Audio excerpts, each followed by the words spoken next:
মালতী, এরা ম্যামা করে করে কোথায় যাচ্ছিস রে তুই? আরে কিছু না, টেনশনের সময় বেকার মেলা ফেসে ফেসে করো না, নিজের কাজ করো।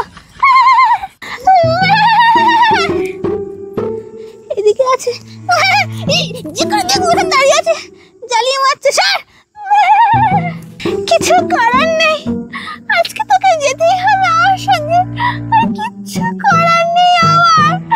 বিশ্বাস কর, এই দেখ টাকা টাকা আর টাকা, আর কিচ্ছু করার নেই, আর কিচ্ছু করার নেই। চা আমার সঙ্গে, চা চা চা। জানিস খোকা, আমাদের ক্লাবটা খুব একটা খারাপ নয়, কেননা বাৎসরিক অনুষ্ঠানে খাসির মাংস ঝোল আর ভাত খাওয়ালো। কোনো ক্লাবে কিন্তু এরকম হয় না, বুঝলি তো। আমাদের সেক্রেটারিটা আছে না, মাঝে মাঝে কিছু টাকা খরচাও করে বেশ। মাংসটা ভালোই রেঁধেছিল, কিন্তু গন্ধটা একটু অন্যরকম লাগলো না? হ্যাঁ, একটু বোধো বোধো মতো লাগলো। ও জেঠু, ওই ছাগলটাকে আমরা কিনে এনেছিলাম। হ্যাঁ, ওইটাই তো কিনে এনেছিল। তাহলে আমরা কিসের মাংস খেলুম রে? এই খোকা, ছাগল এখানে রয়েছে, তাহলে মালতী কিসের মাংস খাওয়ালো? তুই যা মালতীকে ধরে নিয়ে আয়। দাঁড়াও, মালতীর একদিন কি আমার একদিন।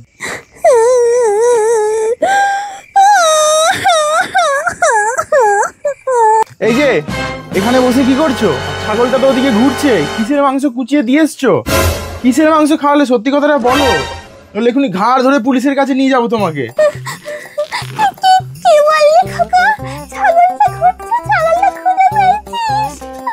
ভালো হয়েছে বাবা, 10,000 টাকা দাম ছাগলটা। সে তো ঠিক আছে, কিন্তু আমাদেরকে যে মাংসটা খাওয়ালে ওটা কিসের মাংস? সত্যি বলছি, আমি এরকম করতে চাইনি। সবে ছাগলটা কাটবো বলে ঘরের সামনে বেঁধে রেখে আর রেডি হচ্ছিলাম, আর তখন শুনলাম পাশের বাড়ির মেয়েটা পালিয়ে গেছে। আমি ছুটতে গেলাম খবর আনতে, কোথায় পালিয়েছে না পালিয়েছে। ও মা, এসে দেখি ছাগল দড়ি ছিঁড়ে চলে গেছে। আমি অনেক খুঁজেছি, আমি খুঁজে পাইনি। কি করবো, ক্লাবে পিকনিক হচ্ছে, আর আমি যদি ছাগলটা না দিতে পারি, ওরা জানতো আমায় খেয়ে ফেলবে। ওই জন্য আমার সেই পয়সা কুকুরটা ছিল, ওকে ভাগিয়ে দিয়েছি। তাই জন্য তো দুঃখে কেন বসে বসে কাঁদছি। ওই কুকুরটা আমি কত মুরগি ধরে তো জানিস। কি সর্বনাশ! জেঠুকে গিয়ে বলি গলায় আঙুল দিয়ে বমি করতে, আমিও গলায় আঙুল দিয়ে বমি করি।